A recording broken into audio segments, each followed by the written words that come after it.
Paper solve करने को continue करते हैं। तो हमारे जो पेपर था उसमें हमने इस पेपर का इस प्रश्न तक कर लिया था पिछली रिकॉर्डिंग में। अभी हम आगे बढ़ते हैं यहाँ से। लास्ट था योगेश्वर को लड्डू अच्छे लगते हैं। तो इस सेंटेंस के अंदर हम जो क्रिया यूज करते हैं वो रुच धातु है। रुच धातु के अंदर जब भी रुच धातु में जो रुच्यर्थनाम प्रियमाणा, इस सूत्र से रुच धातु के साथ में जो प्रिय हो उसके अंदर हम द्वितीय का प्रयोग करते हैं। तो योगेश्वरा मोदकम रोचते ये हो जाता है। फिर आता है शिवम वृक्षों से पत्तों को चुनता है। ठीक है, तो अभी हमें यहाँ पर चुनता है इसके लिए धातु लेनी है, तो वो आ जाएगी चिनोती। ये प्रथम पुरुष एक वचन, क्योंकि यहाँ ये एक ही है। ठीक है, प्रथम पुरुष एक वचन, शिवम नाम है इस वजह से प्रथम पुरुष, और एक वचन एक ही है इसलिए। ठीक है, फिर तो ये शिवमः चिनोती। अब शिवम क्या चुनता है? पत्तों को चुनता है, तो पत्राणी चिनोती। शिवम पत्राणी चिनोती। कहां से? तो वृक्षों से। तो अगर एक वचन होता तो हम लिख देते वृक्षात, लेकिन यह बहुवचन है इसलिए हो जाएगा वृक्षेभ्यः। तो सेंटेंस हो जाएगा शिवमः वृक्षेभ्यः पत्राणि चिनोति। नेक्स्ट है वृक्षों के विनाश से देश की हानि होती है। ठीक है, तो यहाँ हो क्या रहा है? यहाँ होती है, ये क्रिया हो रही है, तो होने अर्थ में हम लेते हैं भू धातु। ठीक है, और इससे पता चल रहा है कि प्रथम पुरुष एक वचन में चलेगी, इस वजह से हो जाएगी भवती। अब होती क्या है? हानि, तो हानि हानिम भवती। किसकी? देश की, तो देशस्य। देशस्य लिख सकते हैं, राष्ट्रस्य से लिख सकते हैं। की है, संबंध बता रहा है हानि से, इसलिए देश की हानि होती है। तो देशस्य या राष्ट्रस्य हानि भवती, हानि भवती किससे होती है? वृक्षों के विनाश से। तो वृक्षाणाम विनाशाय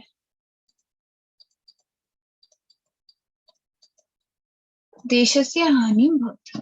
ठीक है, फिर है आवश्यकता आविष्कार की जननी है। तो जननी कौन है? हम यहाँ सीधा सीधा लिख सकते हैं जननी अस्ति।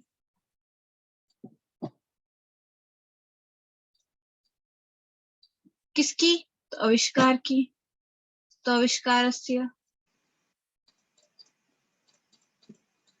ठीक है, और फिर क्या है? आवश्यकता, तो आवश्यकता एक वचन लगेगा, तो आवश्यकता आविष्कारस्य जननी अस्ति। ठीक है, फिर नेक्स्ट प्रश्न है जरा भू धातु के लंग लकार के रूप, तो उसमें आ जाएगा अभवत अभवतम अभवन अभवत अभवतम अभवन अभवान अभवाम अभवन। ठीक है, फिर आते हैं नेक्स्ट में। तो ये सबसे पहला यहाँ का प्रश्न है कि निम्नांकित वाक्यों को शुद्ध कीजिए, ये शुद्धिकरण के ऊपर प्रश्न है। तो यहाँ गुरु नमः, नमः स्वस्ति स्वाहा इन सबके साथ में चतुर्थ विभक्ति का प्रयोग होता है, इस वजह से यहाँ जाएगा गुरुवे नमः। फिर है शिवम माम मित्र अस्ति। अब यहाँ मित्र लिखा है, ये क्या है? कर्म है, तो मित्रम अस्ति हो जाएगा। ठीक है, अब मित्र कौन है? शिवम, इसमें आ जाएगी शिवमः। माम, माम नहीं होगा। ठीक है, क्योंकि द्वितीय विभक्ति का एक वचन है, जबकि यहाँ क्या होना चाहिए? षष्ठी एक वचन, तो मम हो जाएगा। ठीक है, तो शिवमः मम मित्रम अस्ति, ये हो जाएगा सेंटेंस। फिर आते हैं मोहनम मोदकः रोचते। ये थोड़ी होगा मोहनः मोदकम रोचते, ये वाला बिल्कुल वैसा है जैसे वो था ना, योगेश्वरः मोदकम रोचते, वैसे वैसे मोहनः मोदकम रोचते। फिर रामस, अब यहाँ क्या हुआ वो मैं बता चुकी हूँ। रुच धातु के अर्थ में जो कर्म होगा उसमें, यानी जो रुच प्रिय अर्थ होगा उसमें द्वितीय विभक्ति का प्रयोग करते हैं। और जहाँ रुचि, रुचि किसको है? मोहन को है, तो वो कर्ता कौन हुआ? मोहन, इस वजह से कर्ता में क्या? अमृतमा का प्रयोग करेंगे। फिर रामस्य सह सीता गच्छति, तो सह के साथ में क्या आता है? तृतीय विभक्ति का प्रयोग होता है, तो रामेण सह सीता गच्छति। ठीक है, सीता जाती है किसके साथ? राम के साथ, तो सह के साथ में जो आएगा उसमें तृतीय विभक्ति का प्रयोग करेंगे। ठीक है, फिर पादस्य खंज, तो यहाँ हमने कहा क्या कहा है कि जब भी विकार होगा तो जिस अंग में विकार है, येनांग विकार, इस सूत्र से जिस अंग में विकार है उसके अंदर हम तृतीया का प्रयोग करेंगे। तो यहाँ आ जाएगा पादेन, पादेन खंज। अब सुरेश विद्यालय गच्छति, इसमें भी प्रथमा का एक वचन और इसमें भी प्रथमा एक वचन, ठीक है। फिर यहाँ तृतीय एक वचन होगा, पादेन खंजा, ठीक है। फिर कादियो मावसाना स्पर्शा, सूत्र की व्याख्या कीजिए। ये सूत्र की व्याख्या है, ये अभी सिलेबस में नहीं है ये सूत्र, इसलिए इसको मत ध्यान दें। फिर है फल शब्द की सभी विभक्तियों के रूप लिखना है। तो फलम फले फलानी, फलम फले फलानी, और जो तृतीय विभक्ति से सप्तमी विभक्ति, अष्टमी विभक्ति तक है या संबोधन तक जो भी है वो सब राम की तरह चलेंगे, ठीक है। फलम फले फलानी, फलम फले फलानी, फलेन फले फलाभ्याम फले फल भी उन्हें फलैः, फलाय फलाभ्याम फलेभ्यः, फलात् फलाभ्याम फलेभ्यः, फलस्य फलयो फलयानाम, फले फलयो फलेनुम, हे फल हे फलो हे फलः, ठीक है। फिर धातु रूप लिखने हैं इसमें। पट धातु विधिलिंग प्रथम पुरुष, गम धातु लोट लकार उत्तम पुरुष, ठीक है। लोभाविष्ट चक्रधर कथा लिखकर उसका आशय प्रतिपादित कीजिए। तो लोभाविष्ट चक्रधर कथा क्या है, 4 दोस्त थे, इनके पास पैसों की कमी थी तो वो वहां उज्जैन गए, भैरवानंद योगी से मिले। तो जो स्टोरी है वो एज इट इज लिखनी है। और एक बात ध्यान रखना, हर स्टोरी के अंदर अगर हो सके तो उसका जो मेन श्लोक है जो स्टोरी को इंगित करते हैं, जैसे क्षपणक कथा है, कुदुष्टम को परिज्ञातम कुश्रुतम को परीक्षणम तन्नरेण कर्तम इनापिरेण त्रयतम, वैसे कि वैसे इसका भी है लोभाविष्ट चक्रधर का के लोभ बहुत ज्यादा नहीं करना चाहिए। मतलब लोभ नहीं करना भी मतलब लोभ को बहुत ज्यादा नहीं करना चाहिए, लेकिन लोभ को बिल्कुल भी ना करें ऐसा भी नहीं करना चाहिए। क्योंकि जैसे वो जो पहला वाला दोस्त होता है वो कम लोभ करता है, इस वजह से उसको तांबे की खान मिलती है। लेकिन जो लास्ट वाला जो फोर्थ है, जिस चक्रधर जो बनता है, उसने कम लोभ, उसने बहुत ज्यादा किया होता है इसलिए वो उसको चक्रधर बन जाता है। लेकिन उससे कम लोभ करने वाला, यानी जिसने लोभ तो किया था लेकिन कम किया था, तो वो स्वर्ण सिद्धि बनता है। जैसे लोभ करना भी चाहिए लेकिन बहुत ज्यादा नहीं करना चाहिए, क्योंकि बिना आप किसी चीज की इच्छा किए प्राप्ति कर नहीं सकते। तो इस तरह की जो इसकी कहानी है उसको लिखकर, और उसका आशय ये होता है जो प्रतिपादित करना है, ठीक है। फिर अगला है निम्न श्लोकों की ससंदर्भ व्याख्या। ये इसमें या में आया है, कई बार अलग अलग भी आ जाते हैं। फिर यहाँ कैसे, अयम निजः परो वेति गणना लघुचेत समुदाय चरिनांद वसुदेव कुटुंबकम, ये श्लोक किस कहानी का है? ये श्लोक है उस कहानी का। मूर्ख पंडित होते हैं 3 और चौथा उनका दोस्त होता है, जिस जो पढ़ा लिखा नहीं होता लेकिन उसको सामाजिक ज्ञान खूब होता है। ये कहानी स्वर्ण सिद्धि चक्रधर को सुनाता है। उसके अंदर ये था कि जब सिंह की हड्डियां मिलती है उनको जंगल में और उसको जिंदा करने की कोशिश करता है, तो चौथा वाला मना के करता है। तो वो तीनों ये श्लोक बोल के और बोलते हैं कि छोटे उदार चरित्र वालों के लिए तो वसुधैव कुटुंब के समान है, ये मेरा है और ये पुराना ये उसका है, ये वाली चीजें हम नहीं करते।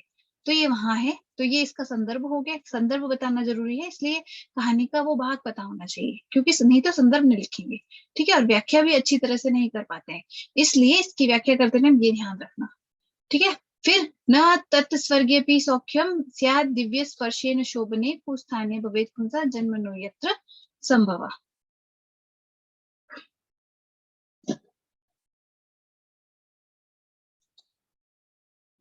ये वाला जो श्लोक है, यह श्लोक जो 5 कहानी सिलेबस में उनमें से नहीं है, उसके बाद की किसी कहानी से, पुराना पेपर है इसलिए इसमें है।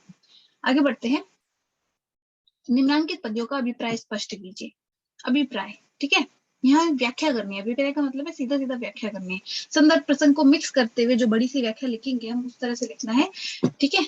और अगर चाहें तो अलग अलग पॉइंट से भी कर सकते हैं। ये आपके उत्तर अगर आकर्षक बनाना हो तो उस अकॉर्डिंग किया जाता है। तो हम संदर्भ प्रसंग को अलग अलग पॉइंट से लिखते हैं ना, तो थोड़ा वो आकर्षक दिखाई देता है।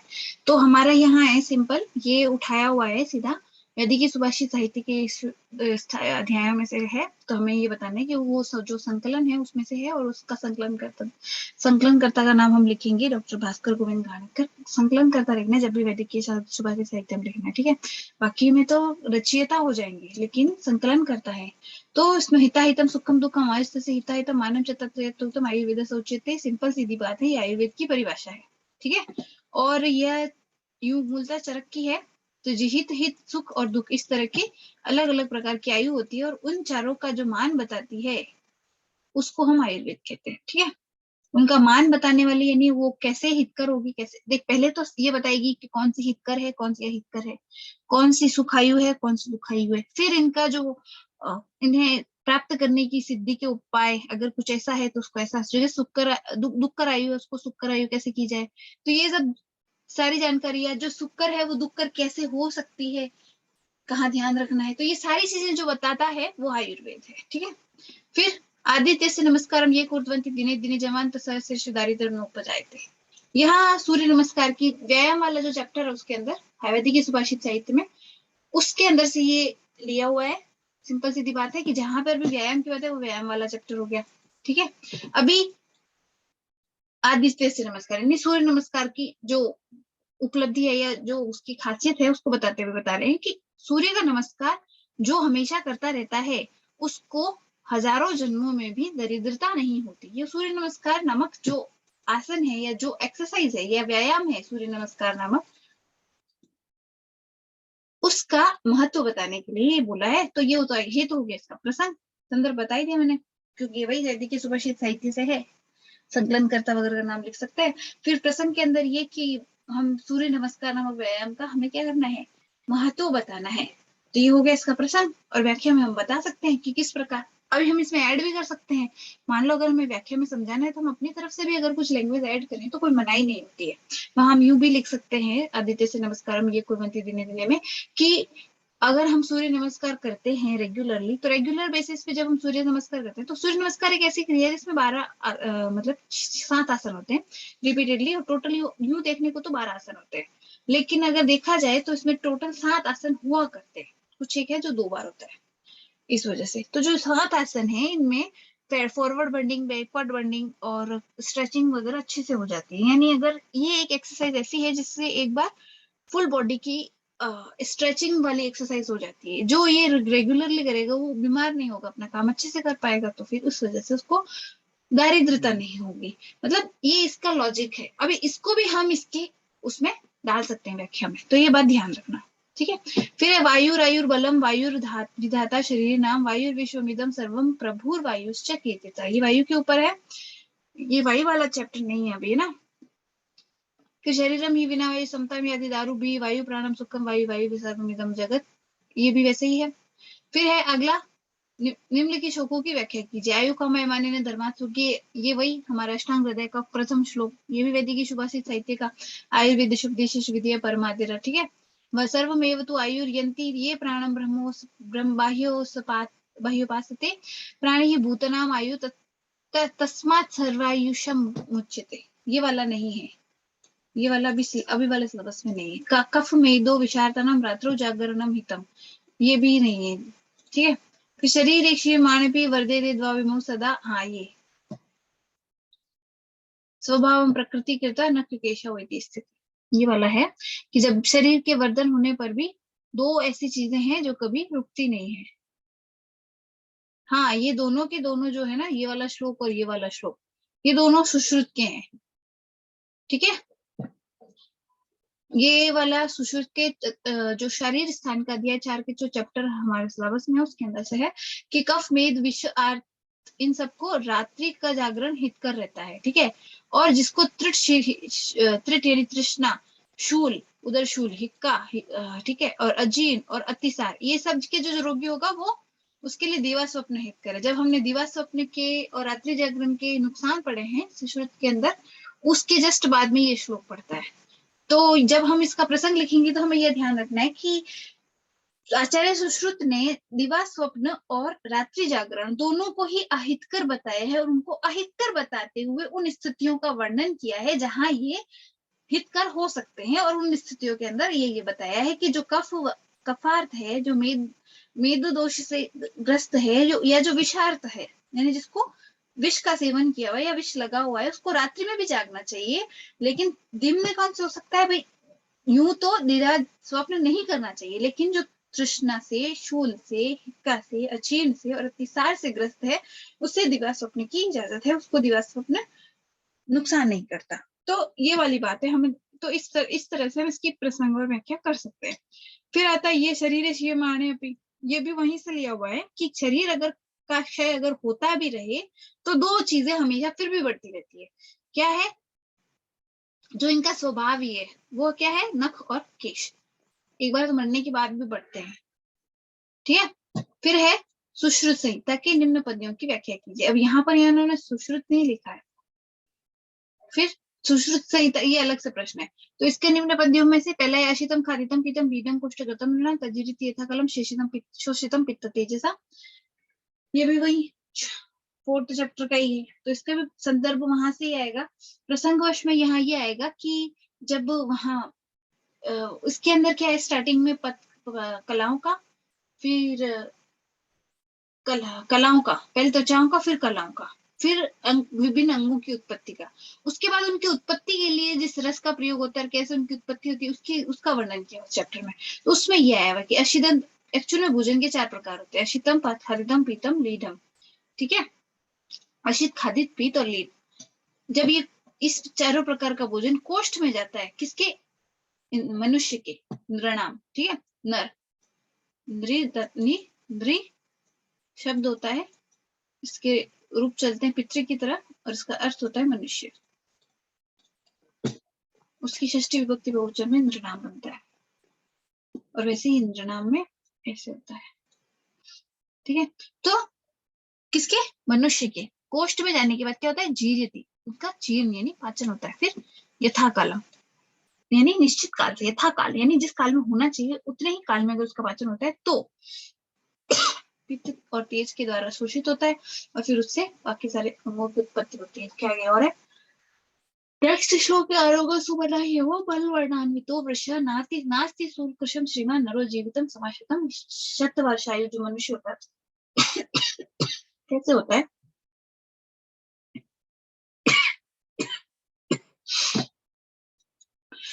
उसके बारे में बताएं।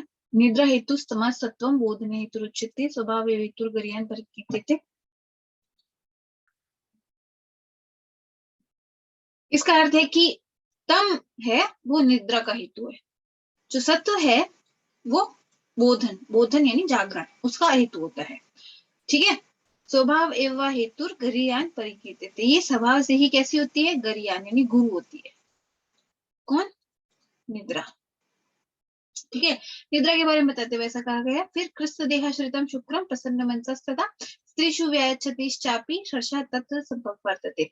ये शुक्र का जब वर्णन किया सुश्रुत के अत्याचार में, तब बताया हुआ है कि सारे देह में आश्रित रहता है, समाया हुआ रहता है, क्या, शुक्र। और जब मन प्रसन्न होता है और हर्ष होता है, कब, जब स्त्री का संपर्क करते हैं और मन प्रसन्न और हर्ष उत्पन्न होता है, तब यह वहां से रिस्क कर इकट्ठा होता है और संप्रवर्तित होता है यानी निकलता है, ऐसा बताया गया। ठीक है, फिर निम्न श्लोकों की व्याख्या और इसके यहाँ में है जो यो अनासा श्रमो देहे प्रवृद्ध श्वास वर्जित क्लमस विज्ञेय इंद्रियार्थ प्रभात, ये क्लम की परिभाषा है। फिर निद्राति योगे वमनम हितम शोधनानि च लंघनम रक्तमोषश्च मनोव्याकुलनानि च। निद्रा का अति योग होने पर क्या करना है, क्लम की क्या क्या परिभाषा है, सुश्रुत से लिए हुए हैं, तो वो उनका वर्णन है इनके अंदर। तो यहाँ पर हमें जब प्रसंग इतना है तो इसमें क्लम की परिभाषा बताई, और उसके बाद व्याख्या के अंदर क्लम की जो परिभाषा है जिसमें बताई गई, इसको हम अच्छे से डिस्क्राइब कर सकते हैं। वहीं जो ये निद्रा अति योग है, वमनम हितम संशोधनानि च, इसके अंदर निद्रा का अतियोग हो जाने पर हमें क्या करना है, तो वो बताया कि वमन संशोधन इत्यादि ये हित कर रहते हैं, और उसके बाद में हमें लंघन करना है, रक्तमोक्षण करना है, और मन को व्याकुल करना है। ठीक है, यानी ऐसे काम करना है जिससे मन व्याकुल हो, मन शांत नहीं हो, क्योंकि यूजुअली जब हमारा मन शांत है तो मन नींद आती है। तो हमेशा ये ध्यान रखना है कि जो जो चीजें निद्रा आने के जो कारण है उनको कम कर रहा है, उनको करना है, तो निद्रा अपने आप ही कम आएगी। हमें निद्रा कम करनी है ना, निद्रा का अति हो रहा है इसलिए। फिर इनकी टिप्पणी लिखनी। अब यहाँ पर इन्होंने सिर्फ टिप्पणी कहा है, हमने पहले जो वहां देखा था वहां क्या था, व्याकरणात्मक टिप्पणी, तो हमें वहां पर शब्द रूप वगैरह वगैरह विभक्ति वचन पुरुष इत्यादि ऐसी चीजें बतानी थी, लेकिन यहाँ नॉर्मल टिप्पणी देखिए। तो हमें यहाँ पर कला के बारे में बताया कि कलाएं 7 होती है, कौन कौन सी होती है, वो वाली रक्ततरा, मांसतरा, पित्ततरा, श्लेष्मतरा, पुरुषतरा, वो जो भी है सातों के सातों उनके नाम लिखने हैं। तो ये जो टिप्पणी होगी वो इसके ऊपर हो जाएगी। उसी तरह से त्वचाएं 7 है। अब इन कलाओं के अंदर हमें ये देखना है कि भाई इसका ये 5वीं ये है, छठी ये है, इनका ये काम है, ये वाला करके टिप्पणी पूरी हो जाएगी। वैसे वैसे त्वचा के अंदर अवासनी, लोहिता, श्वेता, ताम्रा, सबके नाम, सबका प्रमाण और उनमें कौन कौन से रोग उत्पन्न होते हैं। ठीक है, उनमें से जो याद है वो लिख दिया जाए तो ये इसकी टिप्पणी हो जाएगी। फिर आगे बढ़ते हैं पेपर में। अब ये अगला पेपर है 2017 का, ये इसमें नया वाला सिलेबस होगा। तो यहाँ लिखा है हर्ष प्रत्याहार लिखो। तो हयवरट लण यमंगणा नाम जभय गडद श, यहाँ तक हर्ष प्रत्याहार हो जाएगा। ठीक है, फिर ये आयुर्वेद स्वास्थ्य से लक्षण विस्तरेण निरूपयत, स्वास्थ्य का लक्षण। तो जो स्वास्थ्य की आयुर्वेद की परिभाषा है ना, हिता हितायु सुखायु, इतम सुखम दुखम इतम तत् मानम तत् यत्र उत्तम आयुर्वेद से उचित, वो वाला श्लोक, और वो स्वास्थ्य भी दिए थे, प्रसन्नात्मेन्द्रिय मन स्वास्थ्य भी दिए थे वो श्लोक। इस तरह की इन जो श्लोक है, अगर श्लोक लिख के इनके अर्थ लिख दें तब तो काफी अच्छा आंसर हो सकता है। और अगर आपको श्लोक याद नहीं होते हैं तो उन्हीं श्लोकों के का जो सार है या उनका जो पोर्शन है वो हम लिखेंगे तो 10 मार्क्स का क्वेश्चन हम आराम से लिख सकते हैं। 5-6 श्लोक कम से भी कम मिलेंगे, उनके बारे में लिखते रहो, हो जाएगा ये प्रश्न। फिर आता है परीक्षा निर्देश पूर्वक सोपसर पितृ कौन सी, सोम शर्मा स्वशब्दिशु लेखक, ये वाली नहीं है। पित्त प्रकृति पुरुष की दृषि भवती, पित्त प्रकृति का पुरुष किस प्रकार का होता है। तो इसमें पित्त प्रकृति के बारे में प्रकृति जहां हमने पढ़ी है वो बताया है कि उसमें क्या क्या होता है, साफ साफ श्लोक के अंदर लिखा हुआ है कि वो ऐसा होता है वैसा होता है। बिल्कुल वही का वही हमें यहाँ लिखना है। सुश्रुत के चतुर्थ अध्याय के अंदर इसका आंसर मिलेगा और कहीं नहीं मिलेगा। चतुर्थ अध्याय के अंदर लास्ट में मानसिक और शारीरिक दोनों प्रकार की प्रकृतियों का वर्णन है। तो वहां 4-5 लाइन लिखी हुई है पैराग्राफ में और उसके बाद में 1-2 श्लोक लिखा हुआ है। इतना पोर्शन है पित्त प्रकृति के बारे में, उस पूरे का अर्थ इसमें आएगा। और अगर किसी को श्लोक याद है तो वो लिखते हैं। फिर है टिप्पणी, फिर इसमें किस पे, स्नान पे। तो स्नान चैप्टर है जो हमारा वैदिक सुभाषित साहित्य का स्नान वाला, उसमें से इसके ऊपर टिप्पणी लिखनी है। अगर 2-3 भी श्लोक याद है उसके, उनका मैटर याद है, श्लोक में तो उनका अर्थ भी याद है, तो हम इसकी टिप्पणी आराम से लिख सकते हैं। तंद्रा और निद्रा इन दोनों की मिलेगी किसमें, इन दोनों की मिलेगी वैदिक सुभाषित साहित्य में।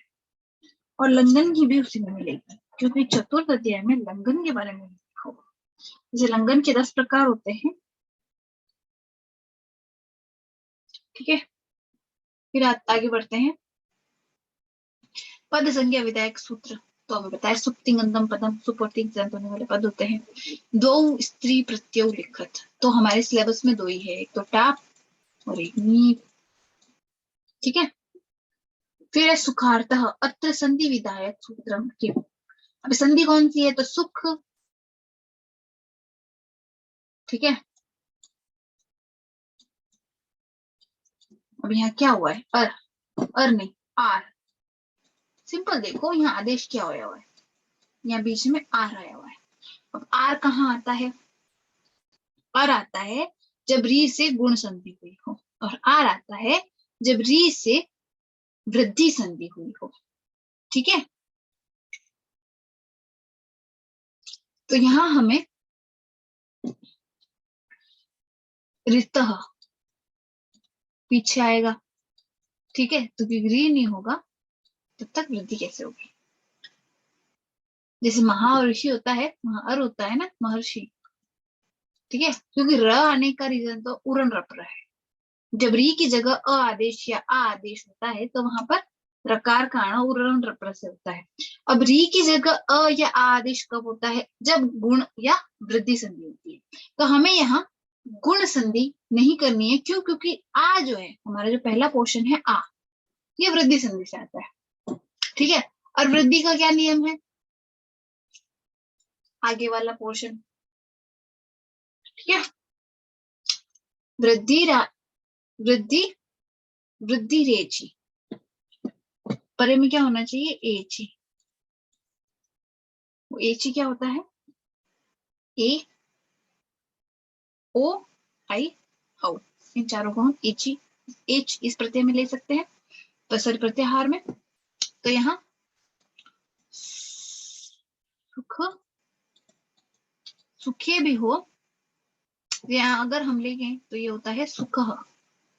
ठीक है, अभी अगर पीछे री होने के कारण इसको विसर्ग को ओ आदेश हो जाए तो यह हो जाएगा सुखो, इस सुखो से रित हो जाएगा तो यहाँ होगा सुखार्थ।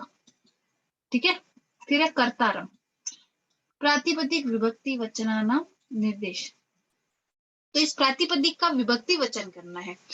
ठीक है, अगर इसका प्रकृति प्रत्यय नहीं पूछा है, विभक्ति वचन पूछा है, तो अम है इसके अंदर प्रत्यय। जब अम प्रत्यय होता है तो किसमें होता है, अम प्रत्यय होता है द्वितीय विभक्ति एक वचन में।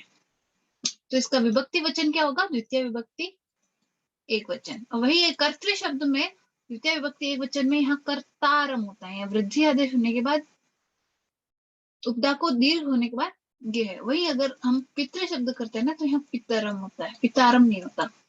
ठीक है, मातरम माता माता मातृ शब्द में भी मातरम होता है, मातारम नहीं होता। ठीक है, तो पितरम और मातारम होता है, लेकिन कर्तृ शब्द में कर्तारम होता है। मैं इन दोनों के शब्दों को अलग अलग समझाया भी है।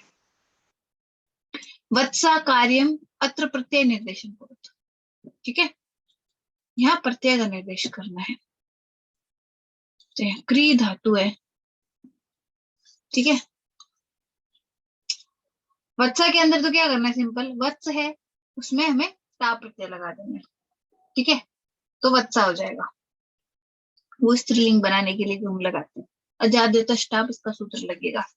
फिर बचता है कार्यम, तो इसमें क्री धातु के अंदर हमें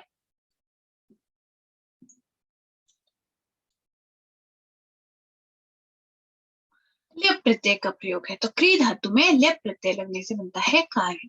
ठीक है, फिर है सुप्रत्यय के भवंती लिखत। सुप्रत्यय कौन कौन से होते हैं उनको लिखो। तो हमें सुप आदि जो 21 प्रत्यय है, सुअवजस समर्चस टावेम्बिस कीवेम्बिस कसिवेम्बिस कसोफिस आम न्यू सुप, या सुअवजस मौच टावेम्बिस कीवेम्बिस कसिवेम्बिस कसोफिस न्यू सुप। तो इन दोनों में से किसी भी फॉर्म में लिख सकते हैं। वैसे ये 21 की टेबल बना के लिख सकते हैं और पूरा का पूरा सूत्र एक साथ लिख सकते हैं। वैसे वो सूत्र के रूप में वैसे पाया जाता है, और हम जब इसे अच्छी तरह से लिखते हैं तो हम 21 में, तो हमें दोनों तरह से लिख सकते हैं इसे। फिर है क्री धातु लट लकार से रूपाणी लिखा, तो करोति कुरुतः कुर्वन्ति। ठीक है, करोसि करोतः कुरुतः कुरुत, कुर्वामि कुर्वावः कुर्वामा। इस प्रकार से इसके क्री धातु के लट लकार के रूप चलते हैं। फिर है यथाशक्ति अत्र विग्रह वाक्यम समास नामम च लिखत। तो पहले हम देखते हैं समास कौन सा है। यहाँ पहला पद क्या है और दूसरा पद क्या है। हमें जब भी समास का पता लगाना है, समास के अंदर में पहला सबसे चीज ये देखनी होती है कि प्रधान कौन सा पद है। तो यहाँ ये पहला पद क्या है, अव्यय है। अव्यय जब होता है पहला पद तो कौन सा समास होता है, अव्ययी भाव समास। तो हमारे पास अव्ययी भाव समास आ गया। ठीक है, अब इसका विग्रह क्या होगा, तो शक्ति पूर्वक जो हो, यथाशक्ति होगा वो। ठीक है, तो शक्ति पूर्वक लिख सकते हैं, शक्ति पूर्वकम।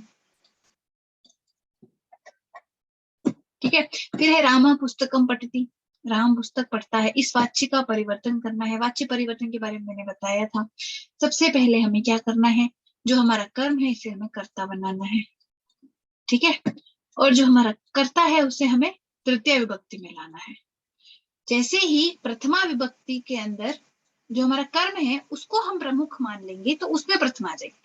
वाक्य में जो प्रमुख होता है उसमें प्रथमा होती है। जरूरी नहीं है कि जो कर्ता होता है उसी में प्रथमा होती है। कर्ता के अंदर होती है तृतीया और कर्म के अंदर होती है द्वितीया, लेकिन जो प्रमुख है उसमें प्रथमा होगी।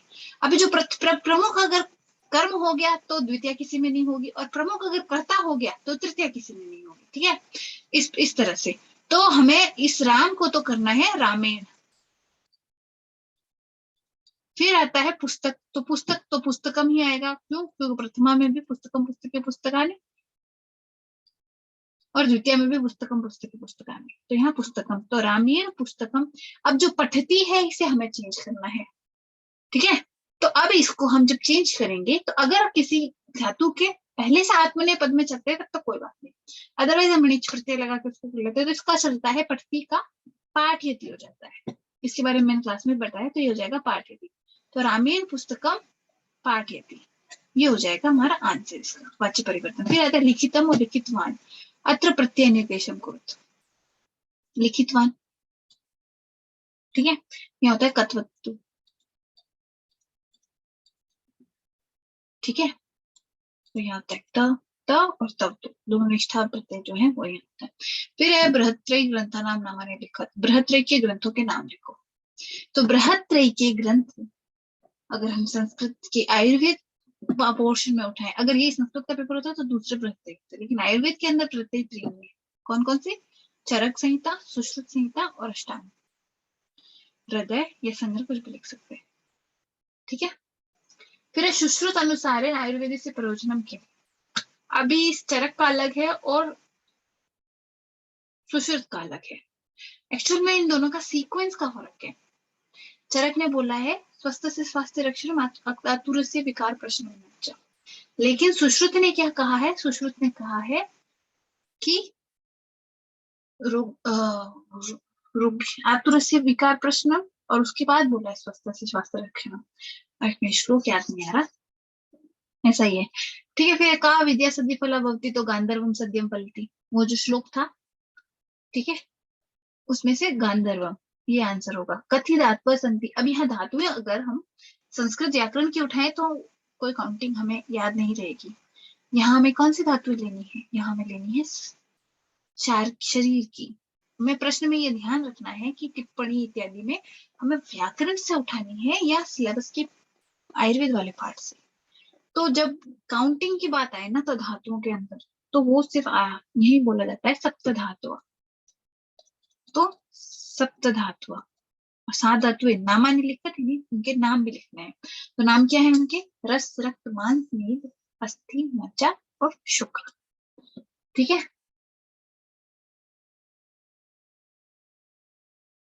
अभी नेक्स्ट इसमें है इन सबके संधि कार्य करने हैं। तो पहला है लाकृति, तो इसका होता है री आकृति, ठीक है, तो हो जाएगा लाकृति। फिर नायक, तो नई अक नायक। रामस टीकते, तो यह होगा रामस टीकते, ये व्यंजन संधि है। फिर वाघरी, ये मूल शब्द यहाँ ठीक से नहीं दिख रहा, मैं पहले वो लिख देती हूँ, ये लिखा है वाघरी, और इसका संधि विच्छेद होता है वाघ हरि, यहाँ पर भी व्यंजन संधि है। फिर द्वयोह, अच्छा यहाँ से नहीं है, 4 ही शब्द है, ये यहाँ से सेंटेंस स्टार्ट होता है। इन 2 पदों के मतलब इनमें से किन्हीं 2 के करना है, तो इन चारों में से किसी भी 2 के संधि कार्य करना है। अब यहाँ सूत्र कौन कौन से लग रहे हैं? तो री और आकृति में कौन सा लग रहा है? लाकृति में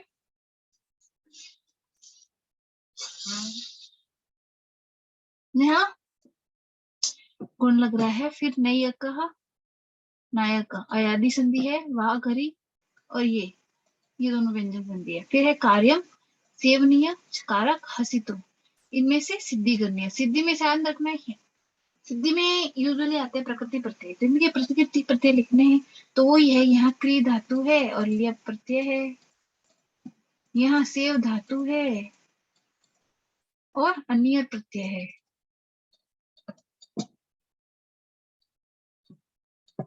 यहाँ क्री धातु है और नवल प्रत्यय है।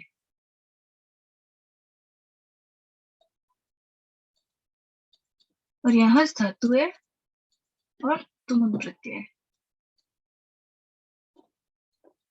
फिर गाणपतम, दाक्षी, गंदी और द्वय, इनमें से इनकी सिद्धि। अब यहाँ जो हमने सारे के सारे कृत प्रत्यय है, इसमें देखेंगे तो सारे के सारे कैसे हैं?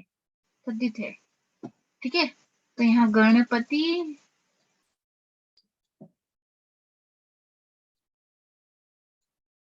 तो गणपतम, दाक्षी दक्ष था, फिर उसके पीछे ये प्रत्यय लग गया, ठीक है। ये क्या है? गुरु, गुरुत्मान, दंडी, दंड से दंडी बनेगा, यहाँ स्त्री प्रत्यय लग रहा है। ठीक है, फिर है चटका, रोहिणी, गंगा, मृद्वी, इनकी सिद्धि करनी है। छटक से चटका बनेगा, आप प्रत्यय, तो आप में आएंगे टाप आ जाएगा।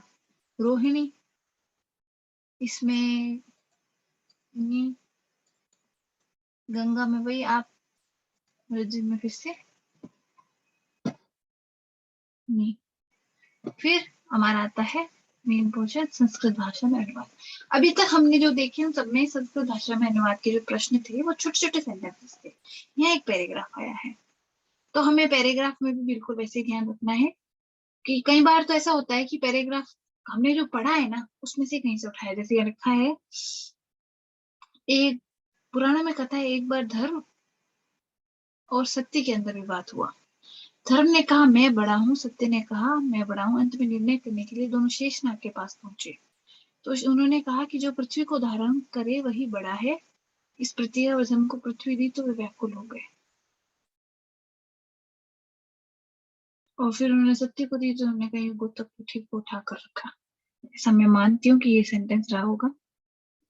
तो इसको हमें यह देखना है कि पुराणों में कथा है, तो पुराणों के अंदर है इसलिए हम कहेंगे पुराणे, पुराणों में तो पुराणेशु। कथा है, कथा,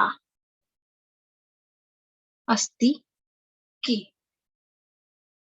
ठीक है, तो आगे हम डैश करके भी लिख सकते हैं कि एक बार, एकदा, धर्म में, धर्म और सत्य के बीच, तो धर्म और सत्य में। तो इस प्रकार से हम इसकी सेंटेंस की वही करनी है ट्रांसलेशन। एक तो क्या है कि ये पूरा नहीं है। फिर अधोलिखित की सब प्रसंग व्याख्या, व्याख्या बताइए। सर्वेशाम यो शौचानाम अर्थ शौचम परम स्मृतम यो अर्थ शुचि ही शुचि न मृदवारी शुचि शुचि। ये जो शुचि वाला, शुचिता वाला अध्याय है वैदिक सुभाषित साहित्य का, उसमें से लिया हुआ जो दान वाला है ना, उसमें से कि अर्थ शौच को परम बताया है, तो उसका भी कर लेना है। उसके बाद है, हाँ यहाँ है पहला जश प्रत्याहार। तो जब गढ़दशा, जब यहाँ गढ़दशा नहीं, इसमें तो जब गढ़दशा आएगा सीधा। घ ढ ध के बाद में ये श आता है, लेकिन इसके अंदर सिर्फ 5 बनाते हैं, ज प ग ड द श। ये होता है जश प्रत्याहार, सभी वर्गों के तृतीय वर्ग। दशार्णम, दश षणम। ठीक है, अब यहाँ ये अ है, ये री है, फिर भी आर्णम, आर्णम कैसे हुआ? तो वहां सिंपल सीधा है कि जब हमने पढ़ा ना प्रवत्सतल कंबल वसनान दशानाम ऋणी, ये वाला सूत्र जो है ये उसमें से है, जो इसके गुण संधि की एक्सेप्शंस हैं जिनकी वृद्धि हो जाती है उसमें से, तो ये उसमें से है। जब भी ऋणम पीछे आएगा ना तो वहां पर वृद्धि आदेश होगा, गुण आदेश नहीं होगा। ठीक है, फिर विध्वस, इसकी सप्तमी विभक्ति लिखना है। ठीक है, तो हमारे पास है विध्वस शब्द, सप्तमी विभक्ति पूरी लिखनी है। तो सबसे पहला होता है नी। ठीक है, एक होता है विध्वस, ओस और सुप। ठीक है, तो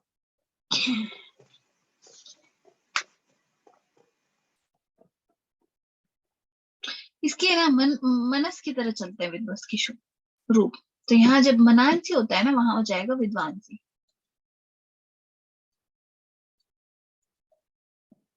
ठीक है, वही विद्वांसु, विद्वांसु, इस तरह से। पठ धातु लृट लकार है, तो पठिष्यति, पठिष्यत, पठिष्यन्ति, पठिष्यति, पठिष्यता, पठिष्यत, पठिष्यामि, पठिष्यावः, पठिष्यामः। लृट लकार के इस तरह से चलेंगे। फिर है रसाद रक्तम तत् अत्र जायते, अत्र रेखांकिते पदे कारण निर्देश पूर्वक प्रयुक्ता विभक्ति लिखो। ठीक है, तो रेखांकित शब्द कौन सा है, तो रसात के नीचे रेखा करी हुई है। ठीक है, तो क्या है इसमें, रसात, चतुर्थी विभक्ति की पंचमी है, पंचमी है, पंचमी एक वचन है। आत ये वाला प्रत्यय अकारांत में पंचमी विभक्ति में लगता है, तो ये हुआ रसात, इसमें है पंचमी का प्रयोग। अब पंचमी का प्रयोग लिखा है तो यहाँ क्या क्यों करा है, तो जब भी हमने एक सूत्र पढ़ा है जिसके अंदर था प्रबल, जब भी कोई चीज किसी से उत्पन्न हो ना, तो जिससे उत्पन्न हो रहा है उसमें हम पंचमी का प्रयोग करेंगे, इस प्रकार से सूत्र है। जैसे हिमालय प्रभवती, उसका एग्जाम्पल भी पढ़ा था हमने, जो वो सूत्र है उस सूत्र से इसमें, तो वो हो गया इसका कारण।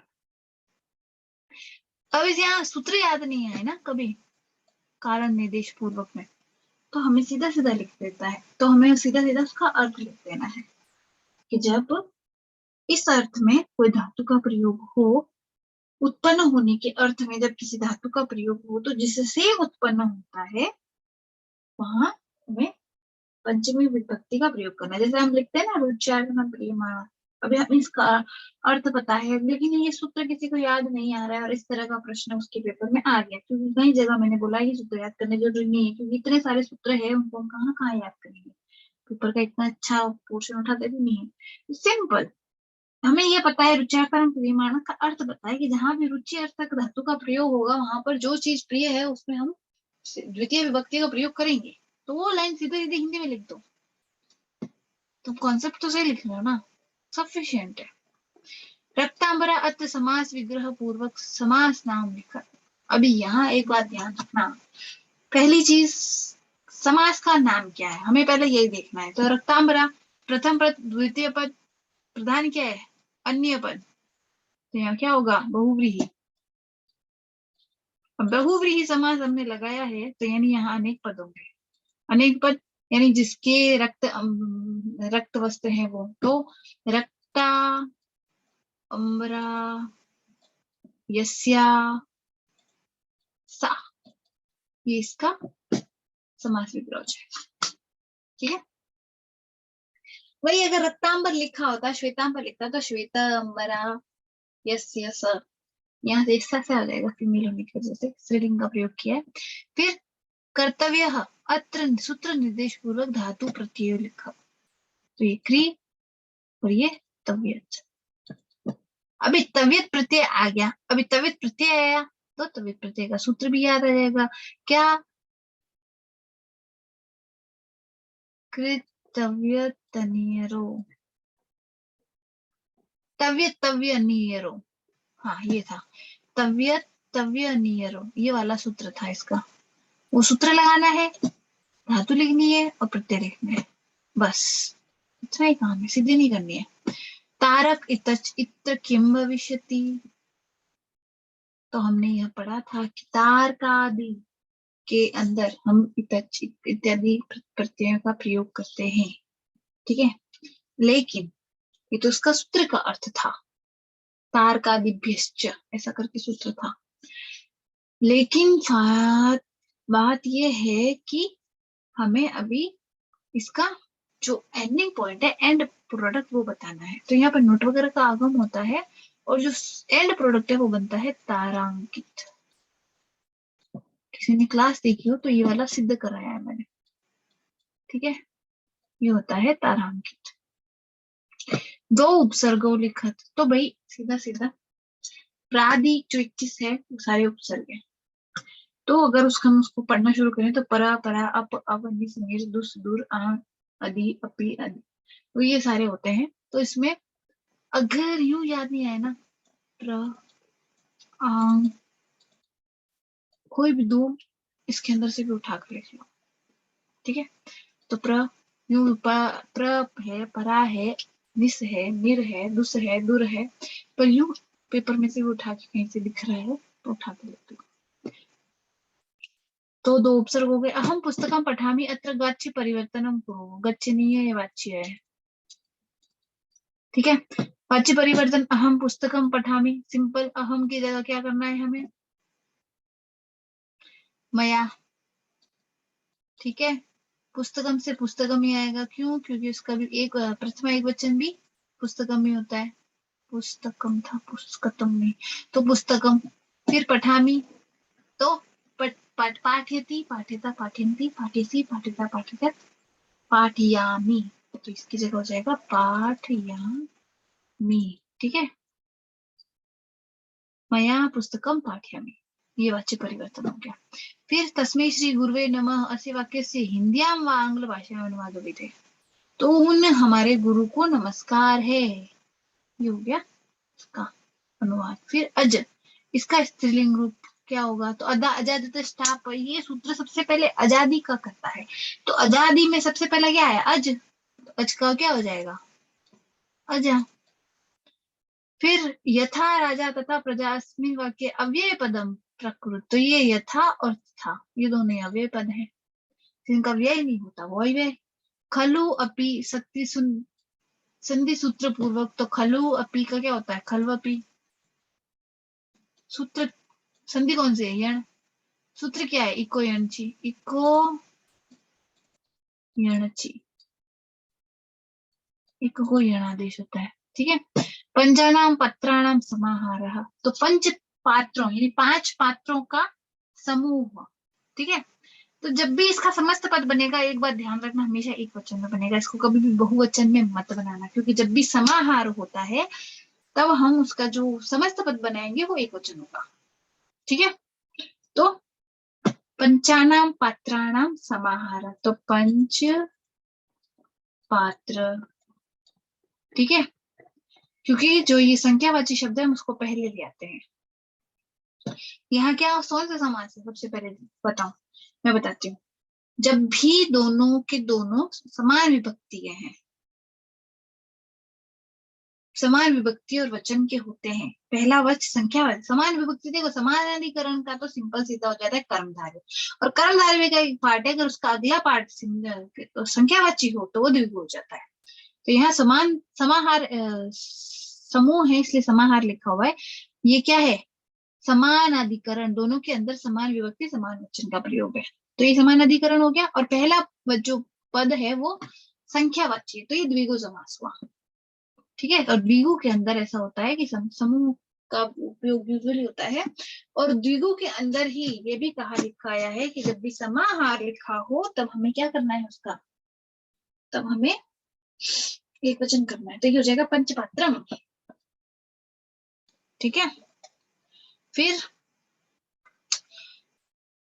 किन 2 सूत्रों की व्याख्या करनी है? स्तोश्चुनश्चु, सकार और त वर्ग को शकार और क्या है?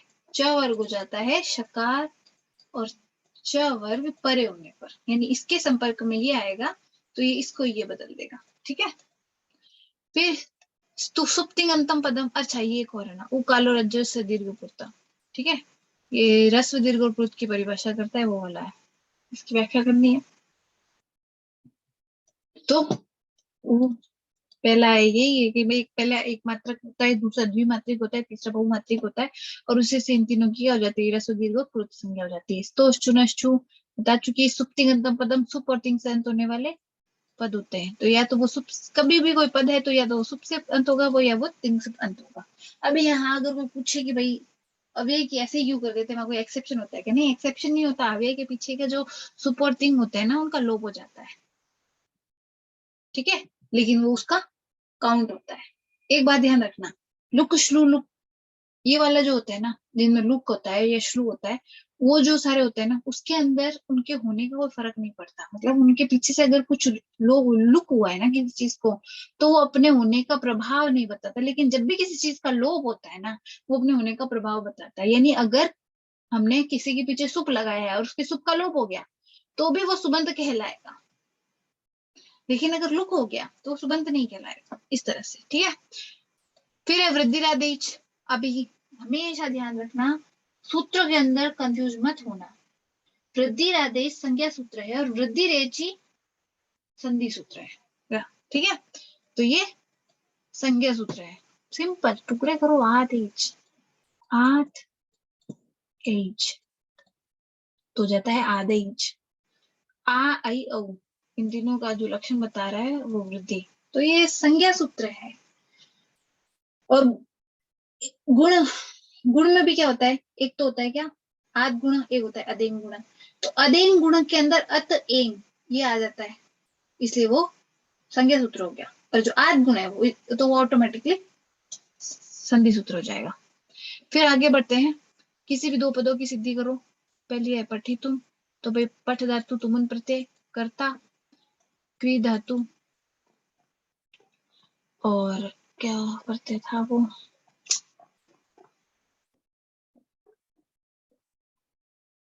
ऋणमूल प्रत्यय के साथ कौन सा धातु, त्रिच, ऋणमूल त्रिचो, त्रिच त्रिच प्रत्यय, त्रिच प्रत्यय से तो बनता है कर्ता, ऋणमूल से बनता है कारक, ऋणमूल त्रिचो सूत्र से। तो क्री के साथ त्रिच प्रत्यय लगता है तो कर्ता बनता है, कर्तृ बनता है, कर्तृ का जो प्रथमा एक वचन वो करता है, ठीक है। इस अकॉर्डिंग प्रकृति प्रत्यय इसका लेंगे तो क्री धातु और चिच प्रत्यय होगा। फिर है महाभूत,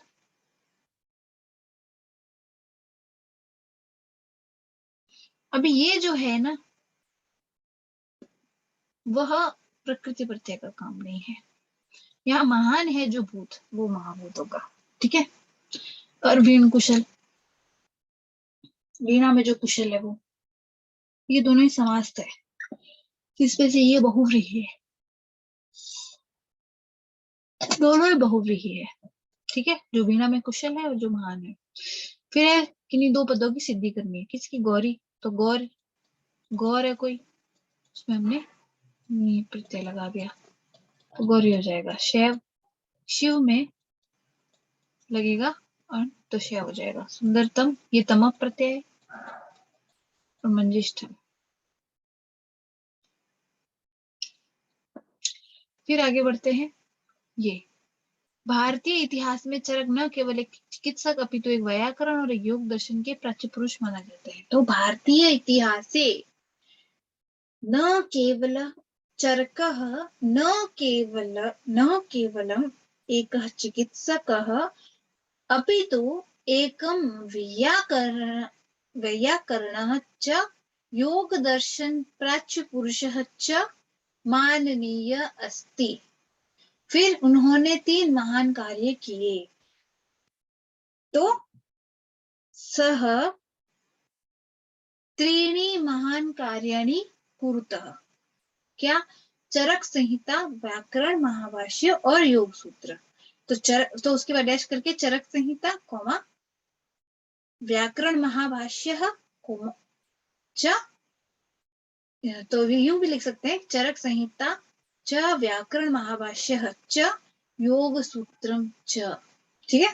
फिर मन, वाणी और शरीर के परिष्कार की यह अद्भुत देन थी। तो मनसी, और फिर वाणी और शरीर, शरीरस्य परिष्कारस्य इति अद्भुत, सॉरी अस्य इदम, यहाँ इदम शब्द का प्रयोग करेंगे, तो अयम अद्भुत देन थी। तो अस्ति, ये जो अस्त धातु है उसके अंदर हमें क्या लगाना है, लंग लकार का प्रयोग करना है, ठीक है, तो आसीत हो जाएगा। फिर यद्यपि हम पतंजलि को व्याकरण महाभाष्य और योग सूत्र का कर्ता मानते हैं, ये ध्यान देना है, ये जो सारे थे ये वर्तमान में है, यहाँ हमने भूतकाल लिया तो हमने आसित का प्रयोग कर लिया, ठीक है। फिर यद्यपि हम पतंजलि को व्याकरण महाभाष्य और योग सूत्र का कर्ता मानते हैं, तो यद्यपि हम मानते हैं ना, तो हम क्या हुआ करता, तो हम वयम, तो यहाँ वयम वयम मानते हैं, हो गई हमारी क्रिया मान। फिर है पतंजलि को व्याकरण महाभाष्य और योग सूत्र का, तो पतंजलि किसको मानते हैं, पतंजलि को, तो पतंजलि कर रहे हैं ये वाला किसका, तो इन सब से इसका क्या संबंध है, तो यहाँ व्याकरण महाभाष्यस्य च योग सूत्रस्य ठीक है, कर्ता। क्यों? क्योंकि ये जो शब्द है ये प्रथमा एकवचन का है। फिर तथापि, तथापि यद्यपि लिखा एज इट इज तो वैसे वैसे तथापि भी हम लिख देंगे। क्यों? क्योंकि यद्यपि जो है ये होता है, और तथा और अपि ये भी होते हैं, इसलिए इसमें कोई चेंज नहीं होगा। फिर अनेक विद्वान यह मानते हैं कि, तो अनेकानी विद्वान मतलब अनेकानी नहीं होगा क्योंकि बस क्या है, अनेका विद्वान विद्वान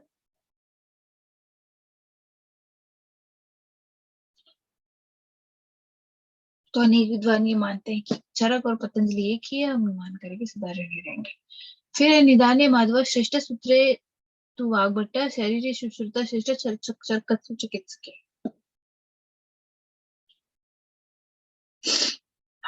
इनकी सप्रसंग व्याख्या करनी है। तो ये वैदिक सुभाषी साहित्य का है, जो हमने संहिताओं वाला पोर्शन पढ़ा था उसके अंदर था, दूसरा तीसरे चैप्टर में इसको है। निदान स्थान में माधव का श्रेष्ठ है, सूत्र स्थान वाग्भट का श्रेष्ठ है, अष्टांग का, शारीर में सुश्रुत श्रेष्ठ है और चरक का चिकित्सा स्थान श्रेष्ठ है। ये इसका अर्थ है। फिर यथा ईसारक आश्रय क्षिति मनुष्य तथा धातु मत्स्य शुद्ध में, ये सुश्रुत वाला श्लोक है। मांस की उत्पत्ति जहां बताई उसके बाद ये लिखा है। रक्त और मांस वगैरह की उत्पत्ति बताई, रक्त की नहीं, सिराओं की। वहा नेक्स्ट है शौच विज्ञानियम किम स्वशब्देषु शौच विज्ञान स्वास्थ्य दोषा शौच महत्व लिखा है। तो शौच विज्ञानी क्या है और उसका लिखना है। तो जो शौच विज्ञानी नाम का चैप्टर, उसके अंदर जो श्लोक है उसमें जितने भी याद है उनका अर्थ लिख देना, और अगर कोई श्लोक याद है तो वो भी लिख देना।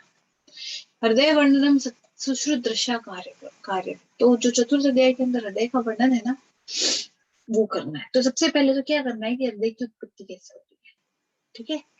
तो रक्त के सार भाग से होते हैं, फिर उसके बाद उसकी स्थिति कैसी है बॉडी में, तो पुंड्रिकेन सदृशम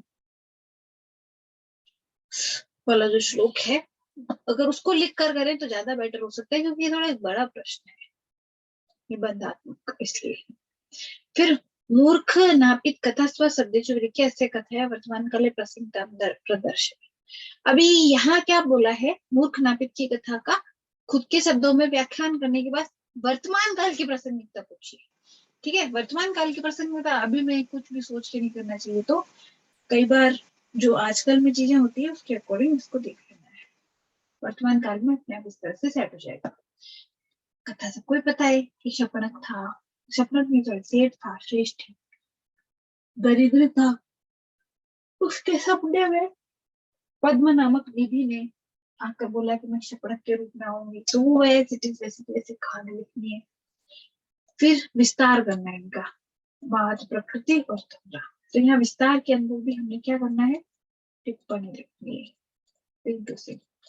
यहाँ व्याकरणात्मक तो लिखा नहीं, तो एज इट इज बात प्रकृति क्या होती है, तो जैसे हमने पित्त प्रकृति के बारे में बोला था मैंने, वो श्लोक उसका, तो वैसे वैसे बात प्रकृति के बारे में लिखना है। बात प्रकृति के अंदर ये लक्षण मिलते हैं, वो रुक्ष होते हैं, कर्कश बोलते हैं एक्सेट्रा, उनके नियम में चटकने की चलने पे चटकने की आवाज आती है। इस तरह के जितने भी पॉइंट्स याद हैं वो सारे के सारे बात प्रकृति में लिखे जा सकते हैं। और तंद्रा के बारे में तो इसकी दोषों की स्थिति क्या होती है और उसकी परिभाषा क्या, ये दो पता होना चाहिए।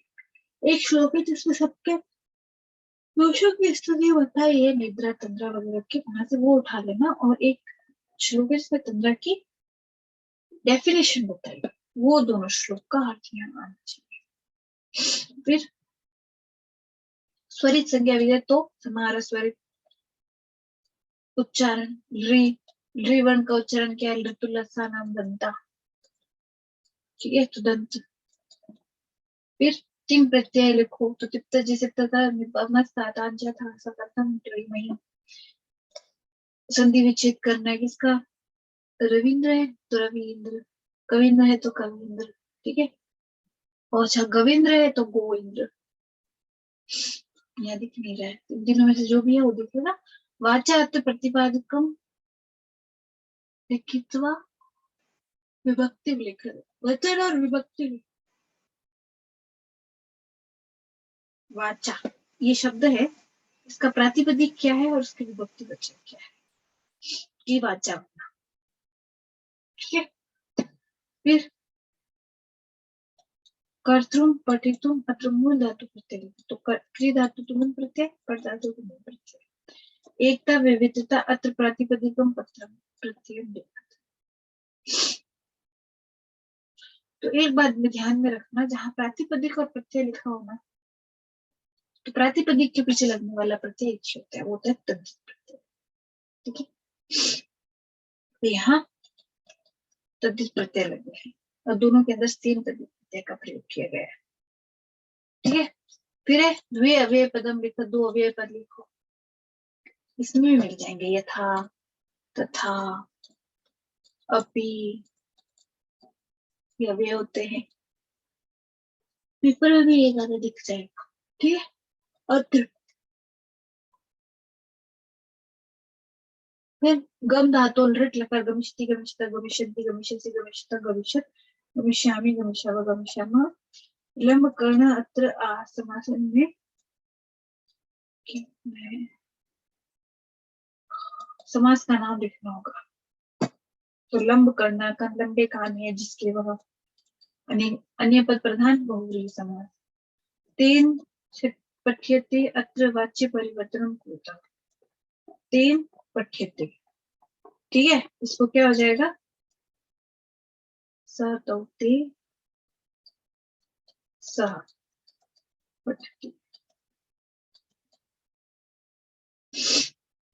ठीक है। क्यों, ये एक वचन में है, इसको हमने, लेकिन तृतीया में, इसको हमको प्रथमा में बदलना है, और ये इसको हमें उससे किससे